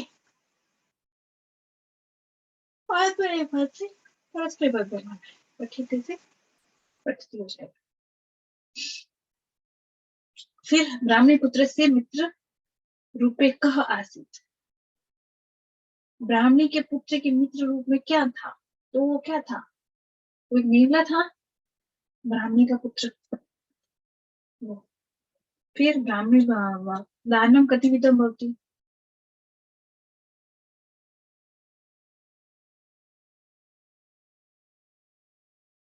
चार प्रकार के दान होते हैं, ठीक है। विधान का श्रेष्ठ, माधव श्रेष्ठ, त्वचा कतिविध भवन्ति सप्तविध भवन्ति, 7 प्रकार के होते हैं। तो क्या विद्यालय राजेंद्र अंतरराष्ट्रीय मृगाश्चरंती दो पदियों सिद्धि कार्य, तो विद्यालय राजा इंद्र अंतः राष्ट्रीय मृगा चरंती। कर्तव्यम कृत्वा कर्ता कर्म, इसमें कर्तव्यम का क्रिय धातु तवित प्रत्यय, कृत्वा का क्रिय धातु कत्वा प्रत्यय, कर्ता का क्रिय धातु नवुल प्रत्यय, और करणम का क्रिय धातु प्रत्यय। फिर आगे बढ़ते हैं, शैव सदा शौष्टिक बज्र शिव से शय हो जाएगा अपत्यार्थक, सदा, इसमें दा प्रत्यय है, ठीक है। सदा में शौष्ठिक में एक प्रत्यय ठक प्रत्यय होता है यूजुअली, उसको वो ठक के जो क है उसको इत हो जाता है, जो ठ है उसको एक आदेश होता है, तो उसको एक प्रत्यय भी बोलते हैं, कई जगह एक जगह ठक प्रत्यय बोलते हैं, वो हो जाएगा शौष्ठिक के अंदर। और मंजिष्ठम, फिर यहाँ घनश्याम ग्रामगत नीलगंठ सुख दुख, ये जो मंजिष्ठम होता है ना, ये होता है मंजिष्ठ, उसमें लगता है, तो ये तो हो जाता है वृद्धि आदेश, तो मंजिष्ठ हो जाता है, ठीक है। फिर घनश्याम ग्रामगत नीलकंठ और सुख दुख, इसमें समास करना है, तो सुख दुख में तो हो जाएगा सुखम च दुखम च द्वंद्व समास। नीलकंठ ये हो जाएगा ब्रह्म से जिसका नीला कंठ है, नीला कंठ ऐसे सब। ग्राम गतः तो ग्रामम गतः, ग्राम की ओर गया। ठीक है। और घनश्याम, घन इव श्याम।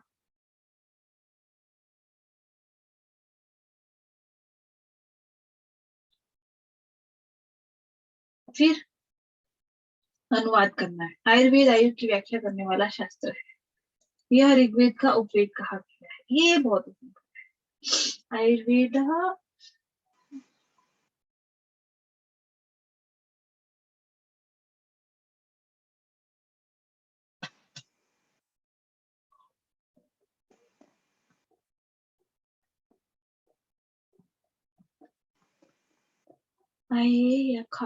व्याख्या कर्तुं शास्त्र अस्ति। अयं ऋग्वेदस्य उपवेदः अस्ति। धन्वंतरी आयुर्वेद के प्रवर्तक कहे गए हैं।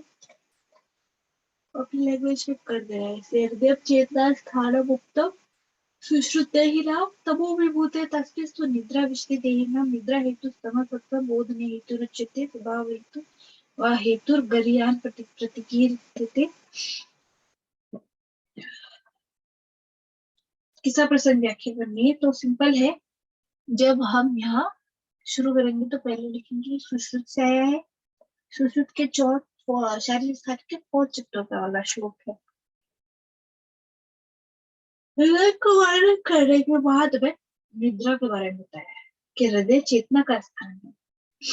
ऐसा कहा गया है सुश्रुत के द्वारा। ठीक है, देहियों के अंदर हृदय चेतना का स्थान है, ऐसा सुश्रुत ने कहा है।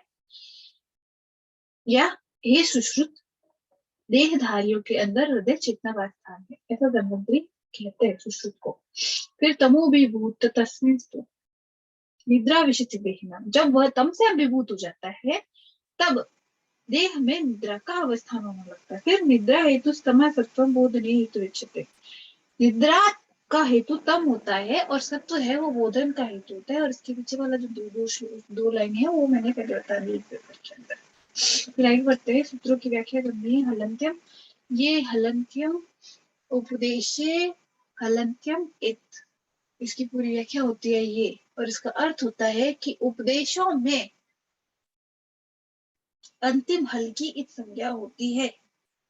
फिर प्रभुल प्रभु, अच्छा प्रत प्रगुह्य, ये प्लुत प्रगुह्य अच्छी नित्यम, ये सूत्र है। ठीक है, ये न तो कुछ नहीं होता, प्लुत प्रगुह्य अच्छी नित्यम।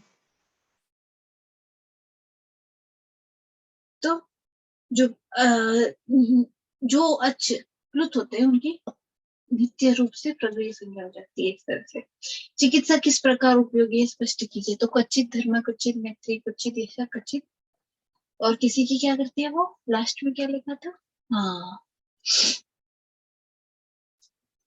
प्रैक्टिस हो जाती है किसी को, क्या लिखा था वर्ड याद नहीं आ रहा। तो वो सारे ये उस तरह से उपयोगी होते हैं। ठीक है, सात्विक काया को स्पष्ट कीजिए। तो वो हमने जो सात्विक काया के अंदर 7 प्रकार देखे थे ना, ब्राह्मण काय, राजा पद, राजा पद काय वगैरह, इंद्र वरुण, वो सारे इसमें आएंगे। फिर द्राविड़ कुल कथा को अपने शब्दों में लिख के वर्तमान में इसकी प्रासंगिकता लिखिए। तो वही है, बिना सोचे समझे कुछ काम कर लें तो क्या हो जाएगा, उसके ऊपर प्रासंगिकता लिखनी है। और कहानी हमें पता ही है कि एक ब्राह्मणी थी जिसके पुत्र हुआ, और उस जिस दिन उसके पुत्र हुआ उसी दिन एक नींद में अपने बच्चे को जन के उसकी मौत हो गई। तो उसने अपना दूध पिला के उसको बड़ा किया, वो जो था। और फिर वो, लेकिन वो उस पर विश्वास नहीं करती थी, वो वाली सी पूरी की पूरी।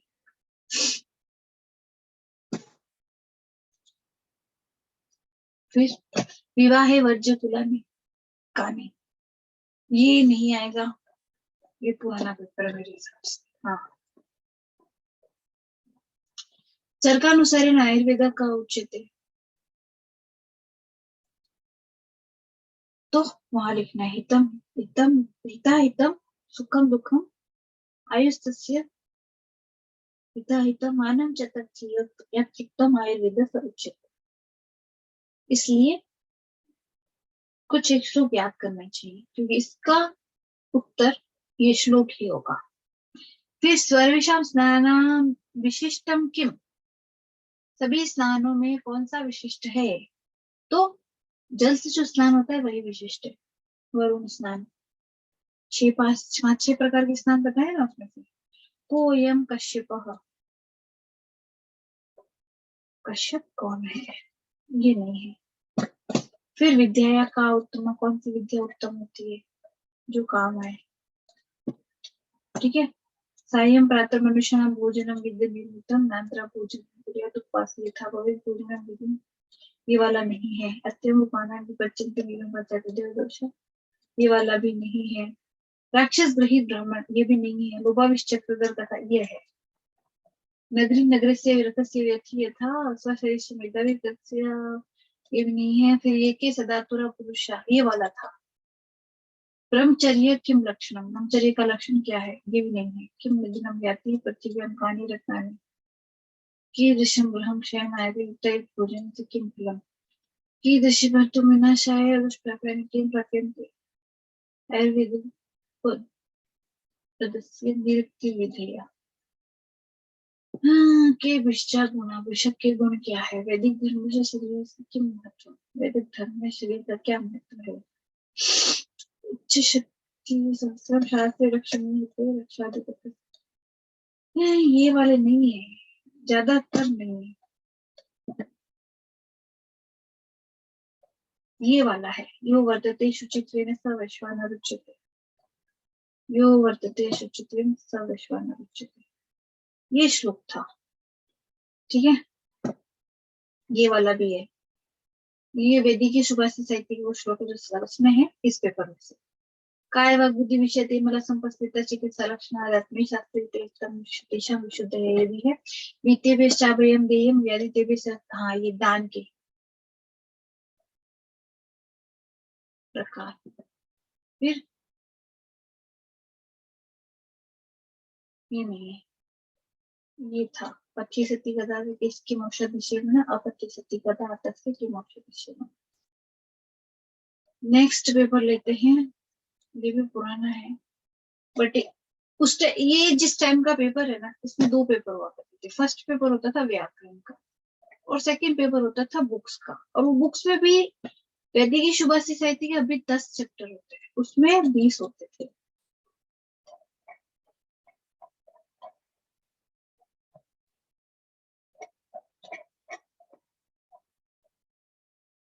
उसमें 20 होते थे। पंचतंत्र में अभी 5 कहानियां होती, उसमें पूरी की पूरी होती थी। और तीसरी एक आयुर्वेदिक हितोपदेश एंटर होती थी। तो इन 3 बुक्स प्लस सुश्रुत, 4 बुक्स का पोर्शन आता था इस पेपर में। इस वजह से मोस्ट ऑफ द ऐसा लग रहा है कि सिलेबस का, लेकिन व्याकरण के कुछ ही पोर्शन बाहर से थे। तो तालु केशा वर्णनाम उच्चारण स्थान मृदुला समान तालु,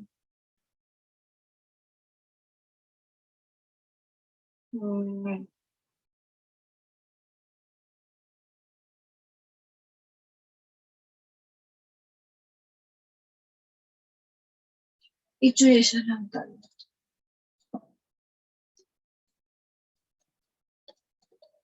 ठीक है। तो ई चवर विकार और शकार, अवर्ण से कति पिता भवंती, तो 18।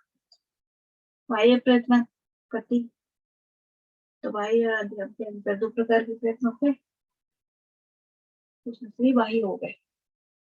फिर लघु सिद्धांत कौमुदी के रचनाकार, पद संख्या विधायक सूत्र सुक्ति गंतम पदम सोजस मोक्ष इति पूरी होता। तो ये सोजस मोक्ष षष्ठव्याम की स्पेस का सुख संबोधने प्रथमाया एक वचन से का संज्ञा होती, संबोधन में प्रथमा एक वचन की संबुद्धि संज्ञा होती है, हमने ये पढ़ी हुई है। एक वचन संबुद्धि सूत्र इसका।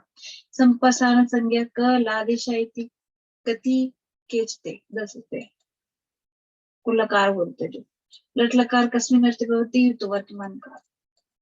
भवन्तः प्रेरयति अस्मिन् अर्थे कम किम रूपम जायते,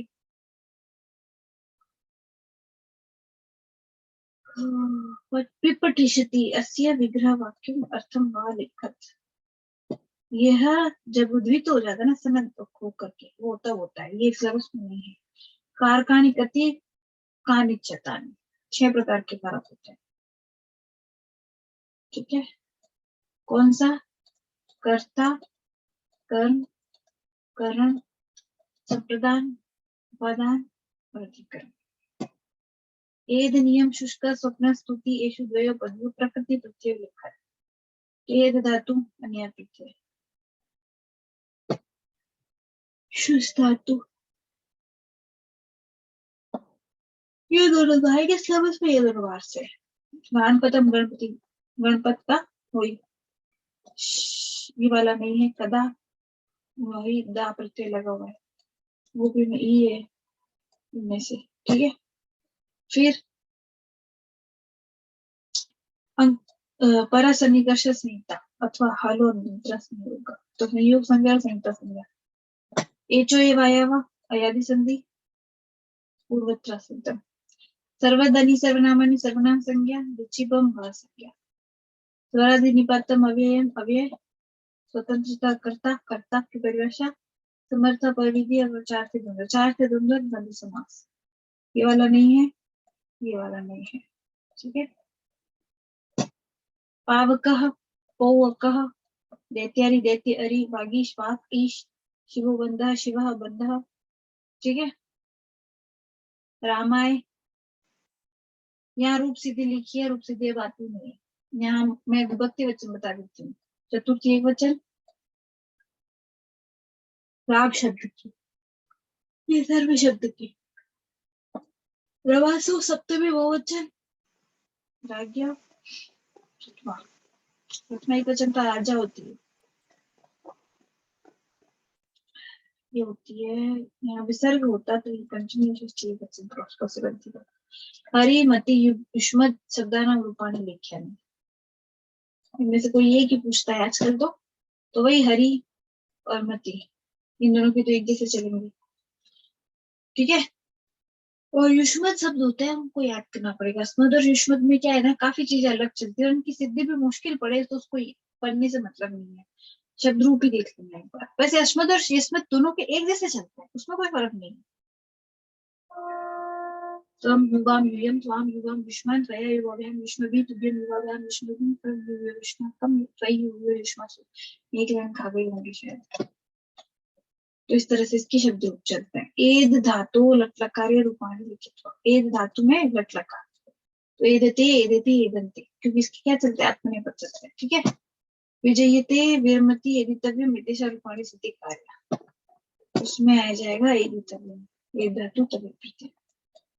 कृष्णाश्रित हरिहरो दमक्षी सम्य, इनकी सिद्धि करनी है, तो कृष्णाश्रित और हरिहरो इनकी पॉसिबल है। जलपाक, क्योंकि इनकी एग्जाम्पल में करवाई है ना। जलपाका हस्वम हरिये नमः भूतपूर्व एतेषां प्रयोगाणां सिद्धि लेख्या। ये छोड़ो, क्योंकि वही है हरिये नमः के अंदर क्या हुआ है, नमः के योग में ये वाली विभक्ति चतुर्थी। भूतपूर्व में समास है, ये तद्धित प्रत्यय है। गोमयम सख्यम दंडी कुमारी, इनके अंदर इन दोनों में तो वो है प्रत्यय, स्त्री प्रत्यय का प्रयोग, और इन दोनों के अंदर है अण प्रत्यय शायद।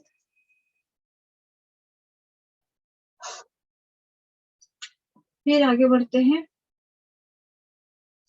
अनुवाद में। बालक अष्टावक्र मित्रों के साथ खेलकर वापस घर लौटा, तो उसने माँ से पूछा, तो ये बालक अष्टावक्र मित्राणि सह खेलने बोला, क्रीडित्वा खेल कर बोला है, तो अब इसको अगर भूतकाल में रूप चलाकर लिखेंगे तो मुश्किल पड़ेगा। तो जब भी हम भूतकाल के अंदर प्रत्यय लगाते हैं, हम कथो प्रत्यय लगाते हैं, तो यहाँ वो लगा देते हैं। तो क्रीडित्वा पुनः ग्रहे आगमत, ठीक है, आया ना। तो जब भी गच्छ धातु के अंदर आंग उपसर्ग लगाएंगे तो उसका अर्थ उल्टा हो जाएगा, वो जाने की जगह आना हो जाएगा। तो स माता, तो मात्र मात्रेण पृच्छ, हे माता मम पिता कुत्र अस्ति, ठीक है, इस तरह से हो जाएगा। फिर हिंदी में करना है तो स्वप्न सर्वदा काले अर्थात रातव्य ही कर्तव्य है। हमें सब सोने का काम हमेशा उसके काल के अनुसार यानी कि रात्रों में ही करना चाहिए। अकाल शयनाद अर्थात दिवस स्वपायाद अभिवृद्धि स्वगतिन कफिन बहु रोग जयंते। अकाल शयन से यानी कि दिन में सोने से कफ की वृद्धि हो जाती है और उसकी वजह से काफी सारे रोग हो जाते हैं। प्रमुख रूप से गात्राणां निरुत्साहत्वं पीनस शिरोरुक शोफ फल्लास स्रोतरोध अग्निमाद्य अंगमर अरोचक स्मृति बुद्धि प्रमोह तंद्रा दयश्च रोगा जयन्ते। प्रमुख रूप से ज्वर, स्थैमित्य, अंगों में निरुत्साह, अंगों का स्थैमित्य, गात्राणाम यानी अंगों में स्थितता, स्थैमित्य और निरुत्साह, पीनस यानी जुकाम पुराना जो होता है वो, तो पीनस, शिरोरुक शिरोरुजा, कफ, शोफ, प्रलास, स्रोतरोध, अग्निमांद्य, अंगमर्द, अरोचक, स्मृति बुद्धि प्रमोह, स्मृति बुद्धि का प्रमोह, तंद्रा आदि ये सभी रोग हो जाते हैं। अतएव दिवा स्वप्न न कुर्वीत, इसलिए दिवा स्वप्न नहीं करना चाहिए। ये जना भी रोगे पीड़िता संति ते तो दिवा स्वप्न कदाचित भी न कर्तव्य। और जिन लोगों को ये रोग होते हैं उन्हें तो कभी भी दिवा स्वप्न करना ही नहीं चाहिए। ये इसका अर्थ हुआ। ठीक है, अब यहाँ हेतु प्रदर्शन पूर्वक अशुद्धि करनी है। तो ते पुस्तकानि अलमत, तो वो पुस्तकों को लेकर आए। तो ये क्या है, एक वचन है इसके अंदर, यहाँ एक वचन नहीं होगा, यहाँ द्विवचन करना है, बहुवचन करना है। ठीक है, त्वम पुष्पम त्यजंती, अभी यहाँ तो है एक वचन और यहाँ है बहुवचन, तो इसको क्या हो जाएगा, एक वचन करना है। ठीक है, यहाँ वचन की शुद्धि फिर से। फिर तो अद्य लेखम लेखन संति, यहाँ तो है द्विवचन और यहाँ क्या है बहुवचन, ये चीज करनी है, इसको द्विवचन बदलना है। सीता अत्र आगतवान,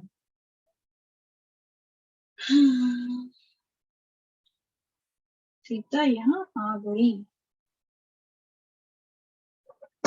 यहाँ पहली बात तो तत्र है तो गतवान हो जाएगा, या फिर अत्र हो जाएगा तो आगतवान होगा, यहाँ ये ध्यान रखना है। इमाम बालिकाम पठनम रोचते, इस बालिका को, तो यहाँ बालिकाम नहीं होगा, बालिका होगा। ठीक है, प्रथमा एक वचन लगानी है। विषद रुग्णम क्रुद्यति, तो क्रुद्रुहीश असूयार्थाना यम प्रतिकोप, इस सूत्र से जिसके प्रति कोप किया जाए उसमें हम किसकी द्वितीय विभक्ति का प्रयोग करते हैं, रुग्णात आ जाएगा। फिर पुत्री त्वम भोजनम देहि,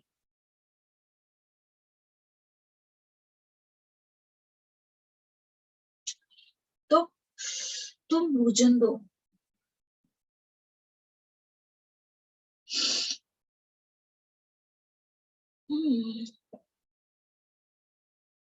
फिर भगवान कथम चोरन विभीति, तो यहाँ चोरा आएगा, भयार्थाना। ठीक है, भय में, भय के अर्थ में पंचमी का प्रयोग करते हैं, तो चोरन नहीं होगा, चोरात होगा। मोहनः कमलेन जिघ्रति, तो कमलम होगा, कमल का सुनता है ना, इसलिए। युवकस्य मने विकारः, तो मने विकार नहीं होगा, क्यों, क्योंकि यहाँ पर तृतीय विभक्ति का प्रयोग करना है सप्तमी गाने। फिर आतुरा पर्यंक के अधिशेते, तो अधिशेत अगर सोना अर्थ में यहाँ अधि आ जाता है ना, अधि उपसर्ग पूर्वक की जब धातु आ जाती है तो यहाँ पर सप्तमी का प्रयोग नहीं करते, फिर द्वितीय का प्रयोग करते हैं। युवती पुष्पाणि स्पृहयति,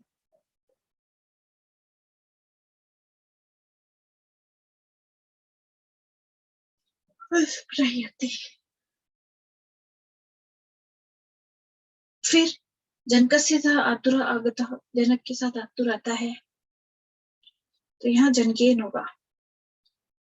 ठीक है, नगर से निक्षा राजमार्ग, तो ये नगर से नहीं होगा, नगरम होगा। कबितः परितः समया निक्षायन। ठीक है, त्वचा मदो अधः मांसम वर्तते,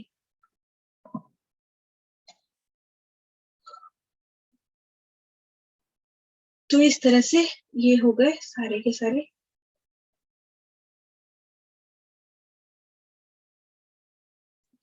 पेपर।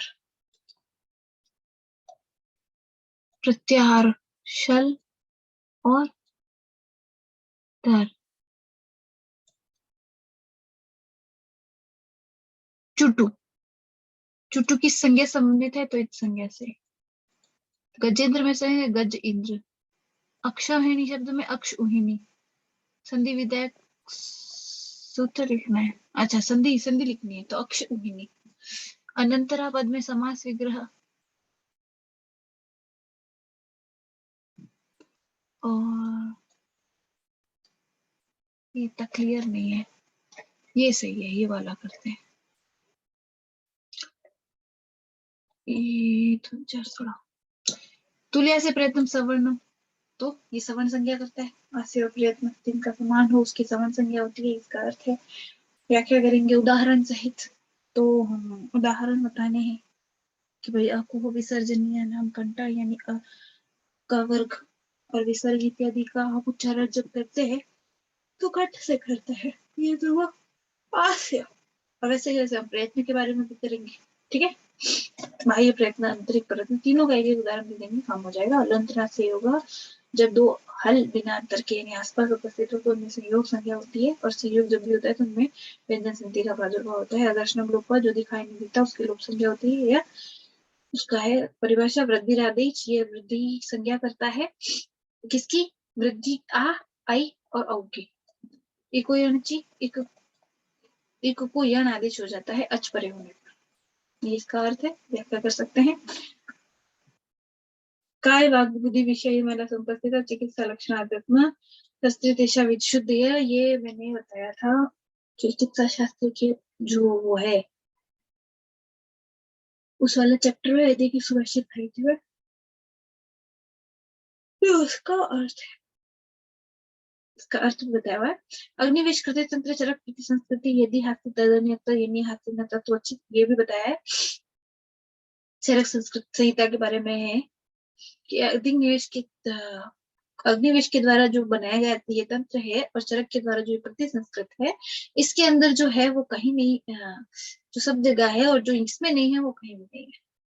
इसमें जो है वो सब जगह मिल जाएगा और इसमें जो नहीं है वो कहीं नहीं मिलेगा, ठीक है। धन्यानाम उत्तमम दाक्ष्यम, धनानाम उत्तमम श्रुतम, लाभानाम शिष्टमारोग्यम, सुखानाम तुष्टिकर्मा, ये वाला सिलेबस में नहीं है।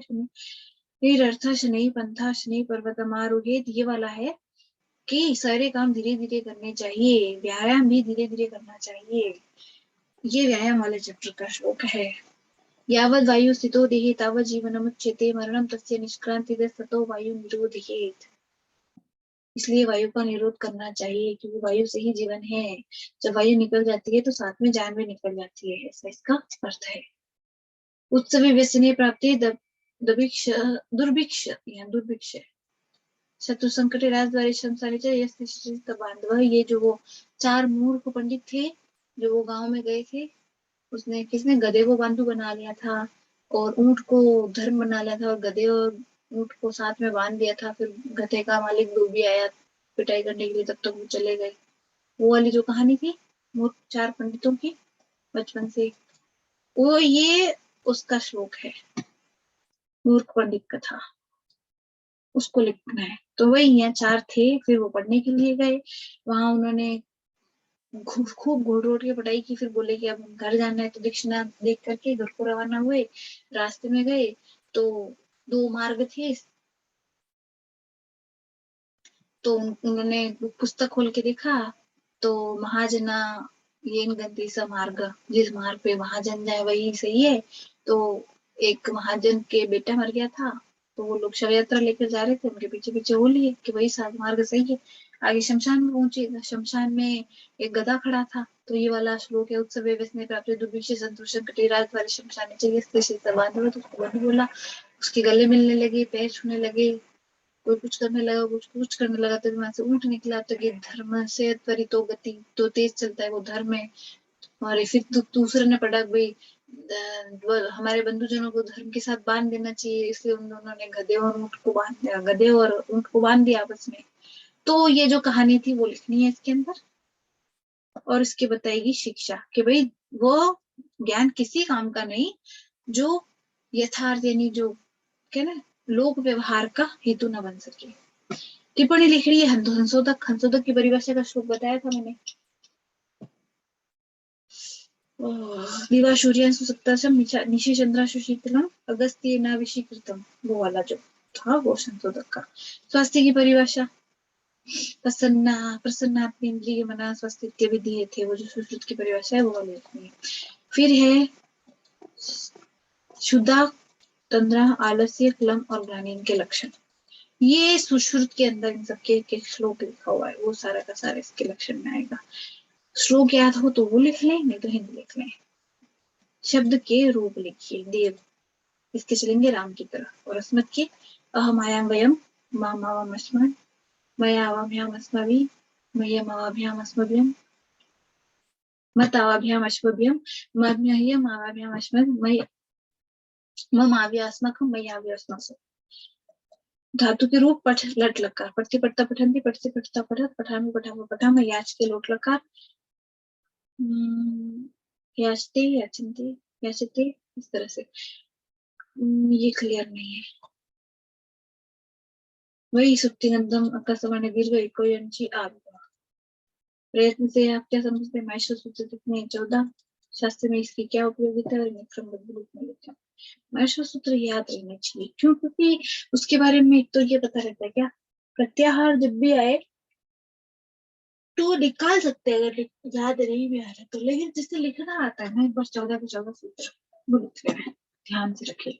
पठ लोट लकार, याच लट लकार, वम लट लकार, पच लट लकार।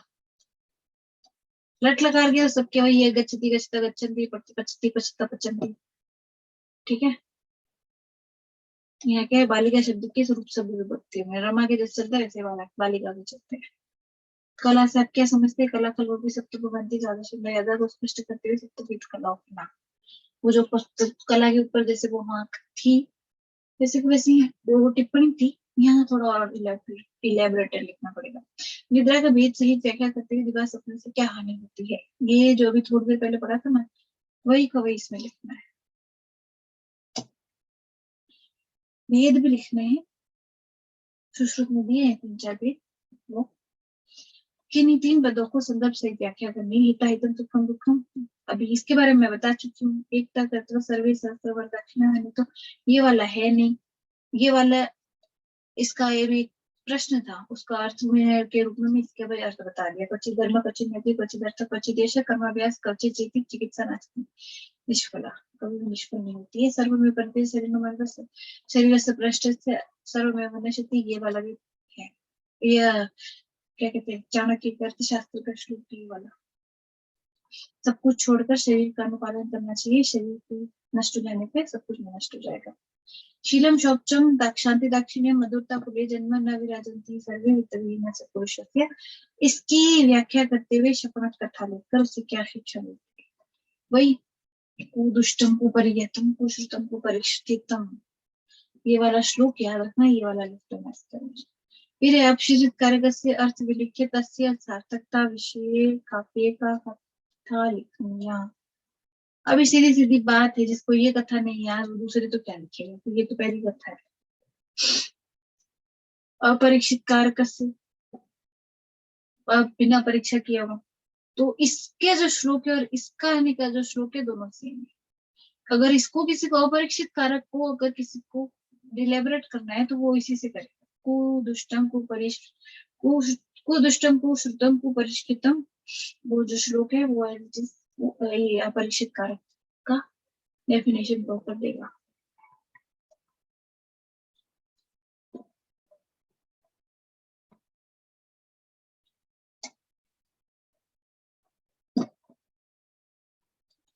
ये चत्वारदाननि प्रोक्तानि परमेश्वरी विचार नानाशास्त्रं शर्मणे परम च बीते व्यासाभयम देयम व्याधितम, ये उस दान वाले चैप्टर का ना स्टार्टिंग का श्लोक है 4 मिनट का। परिश्रमो मिताहारो भूगताश्विनी सुतो प्रातः स्नानम गवाम सेवारम पुष्पवाटिका माता पितृ शुश्रूषा ये और ये 3 तो ऐसे अवस्था है। अपरीक्षित न कर्तव्य कर्तव्य सुपरीक्षितम पश्चात मार्गे संतापो ब्राह्मण था। इससे संदर्भ अर्थ लिखकर श्लोक संबंधित कथा। तो ये ब्राह्मण नकुल कथा है, वो लिखनी है। कला किसे कहते हैं? कला के प्रकार, ये भी 2 मिनट पहले आया था, वही रखा, वही प्रश्न है। व्याख्या इकोयंची बता चुकी, वृद्धि रेची बता चुकी, अलंबिक बता दिया, आदिमा बता दिया, समारा स्वरिता ये बता दिया। इन सबका नाम में आज की क्लास में कई बार ले चुकी हूँ। शब्द रूप पालक के राम के जैसे चलेंगे, युष्मत के मैंने अभी बोले थे। धातु रूप गम लम लका, पज्जी लका,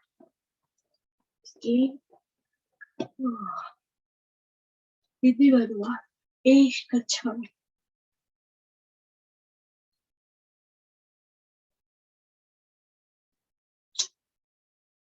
5 अंका। राम सीता बनितवन बबू, राम ने सीता के साथ शादी की, परिणित। त्वं क्रीडां करोषि स्म, तुम क्रिया खेलते हो। आम्र वृक्ष वर्धमान अस्ति, आम का वृक्ष बढ़ रहा है। तथा तुभ्यं रोचते न्याय तथा कुर्या, जैसा तुम्हें अच्छा लगे वैसा करो। यथा तुभ्यं रोचते तथा कुर्या, जैसा तुम्हें अच्छा लगे वैसा करो। इसी के साथ सारे पेपर खत्म होते हैं। और कोई सवाल हो तो बुक में पूछ लेना। आज क्लास नहीं खत्म होती है।